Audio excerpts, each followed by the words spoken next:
Oi pessoal, sou o Bruno Tyson, pré-candidato a vereador de Cuiabá. Neste vídeo eu vou resumir o conteúdo de 5 outros vídeos que já estão no canal que divulga os meus vídeos. O canal que divulga os meus vídeos é Mestre Bruno Tyson, não é meu canal, mas divulga os meus vídeos. Entendeu? Eu vou resumir num vídeo porque muitas pessoas não têm tempo ou têm preguiça de assistir a vídeos longos, entendeu? Então eu vou fornecer de forma bem sucinta os principais argumentos que demonstram que os decretos municipais e os estaduais que ordenam o fechamento do comércio, da indústria e do setor de serviços são inconstitucionais, são errados dos pontos de vista jurídico, medicinal e filosófico, tá, pessoal? Por favor, divulguem esse vídeo o máximo possível. Vocês vão estar me ajudando a salvar a economia nacional, tá? Pessoal, eu vou começar comprovando que os municípios não têm competência constitucional para legislar sobre proteção à saúde. Tá? Vou começar pelos municípios. Então, vamos ler aqui o artigo 24 da Constituição Federal de 88. Compete à União, aos Estados e ao Distrito Federal legislar concorrentemente sobre. Pessoal, note que o legislador não incluiu os municípios aqui, hein? Tá?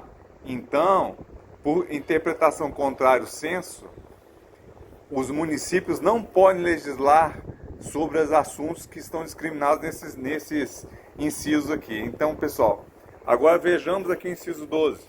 Previdência Social, Proteção e Defesa da Saúde. Então, pessoal, conclusão, os municípios não podem legislar sobre proteção e defesa da saúde. Agora eu vou discutir um artigo que poderia eventualmente ser usado na defesa dos municípios, para dizer que eles poderiam legislar sobre defesa da saúde. Pessoal, vamos analisar agora o artigo ao qual me referi anteriormente, artigo 23.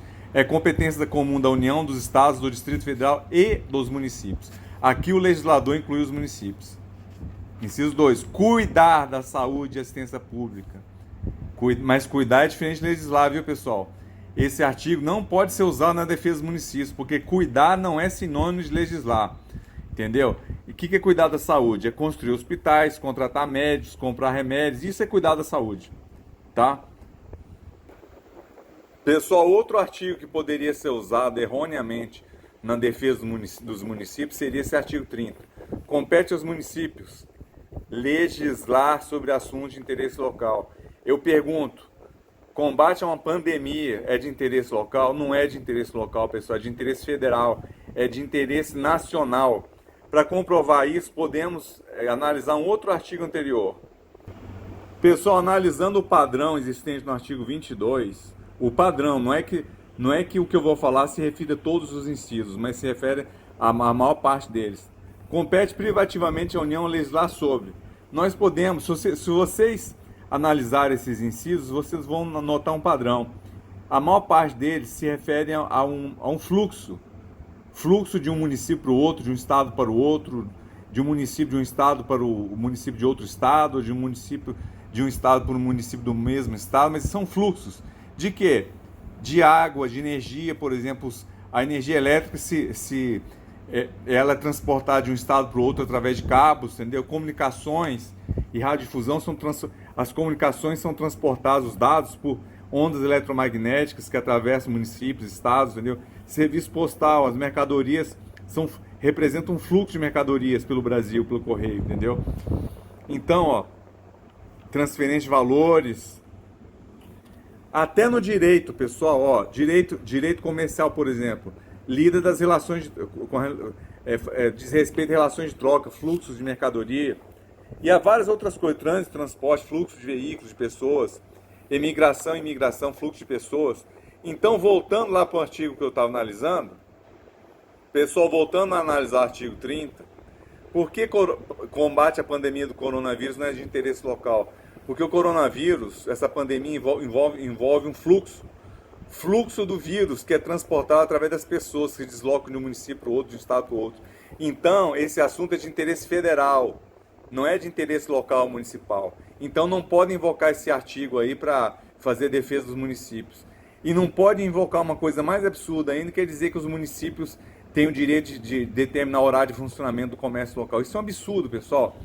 Isso aí teria algum fundamento, seria justificável se fosse decidir o horário, qual horário, entre 8 e 18 ou entre 7 e 17, mas nunca privar o cidadão do direito ao trabalho. Isso é um atentado ao direito constitucional ao trabalho, entendeu? Impedir o comércio local, a indústria de funcionar. E outra coisa, se compararmos os direitos constitucionais à vida e ao trabalho, aparentemente o direito à vida ganharia, né? Só que vocês têm que analisar a palavra direito. O direito ao trabalho, ao fechar o comércio e a indústria, o prefeito está tornando impossível que a pessoa trabalhe. Agora, o cidadão, agora eu vou entrar no lado filosófico, ele tem o direito de fazer uma análise da relação risco-benefício. Se um homem jovem, bem nutrido e atleta, homem jovem não, homem até de 45 anos, digamos assim, qual é o risco para uma pessoa de 45 anos, o risco estatístico dela morrer com coronavírus? Se ela for infectada, o risco é de 2 em 1000, o risco teórico. Só que esses dois, pessoal, já são os mais fracos. Se o cara se alimenta bem, atleta, o risco vai ser muito inferior, muito inferior. E isso já é o risco a partir do momento que ele está infectado, mas a minoria da população é infectada. Então qual é o risco para o cara na resultante? Né? Isso é teoria de segundo grau. É a probabilidade 1 vezes a probabilidade 2. Primeiro tem que ser infectado. Já é uma porcentagem baixa da população foi infectada. Segundo, ele teria que morrer. 2 em 1000 vezes um número que é pequeno. Então é quase impossível uma pessoa dessa morrer. Então, os decretos são errados do ponto de vista ético, do ponto de vista filosófico.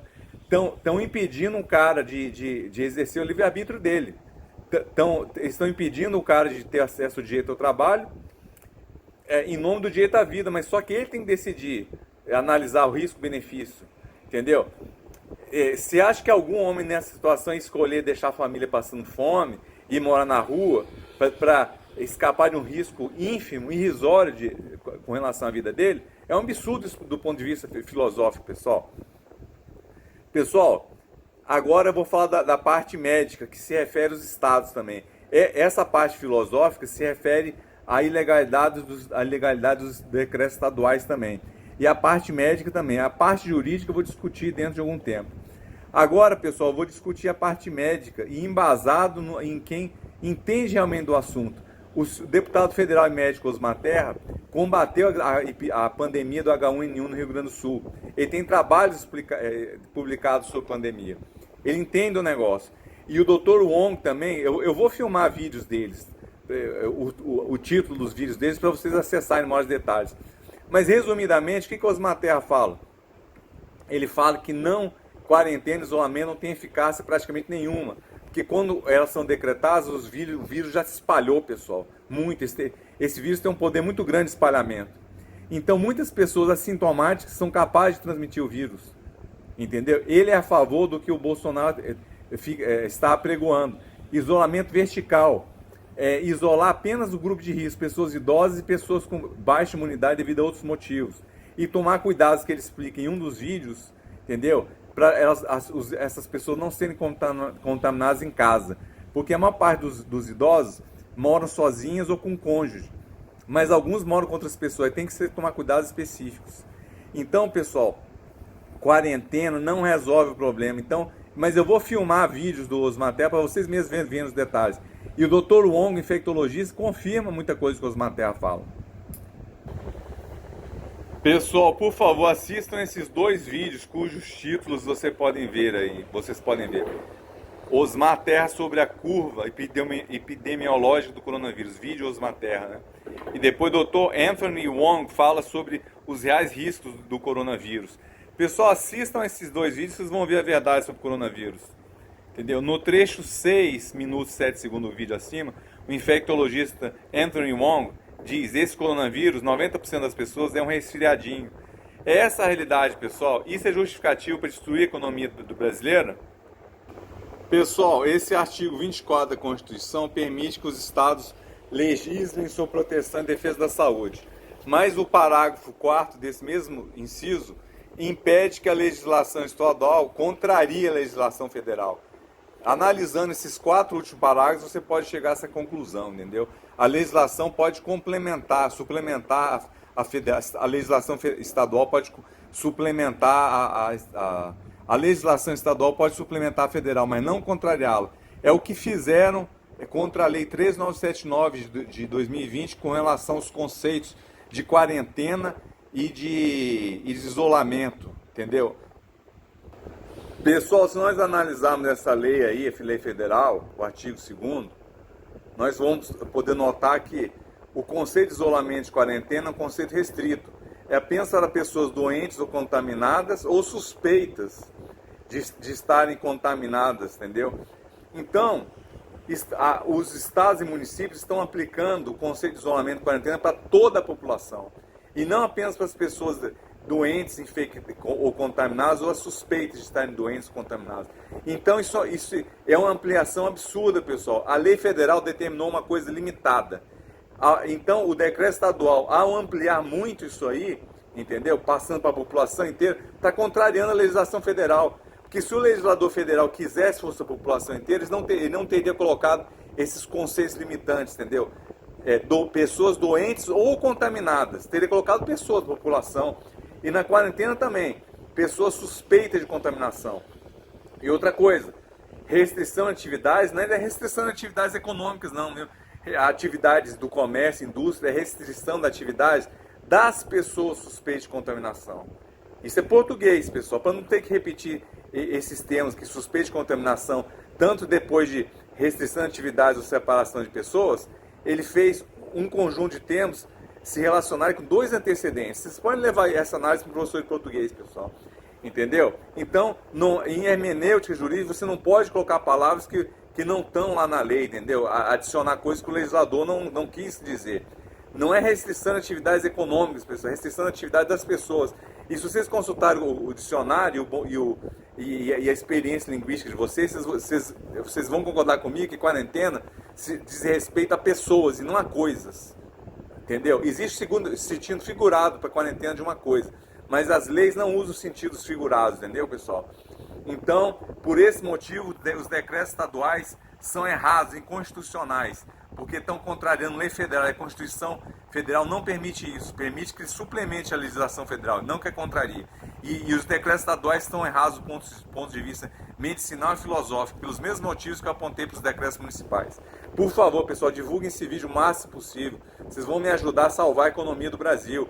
Alertem empresários, amigos, conhecidos que têm empresas sobre... Basta o cara levar para qualquer advogado aí de periferia, não precisa ser nem especializado em direito constitucional. Basta passar por papel meu raciocínio, tá, pessoal?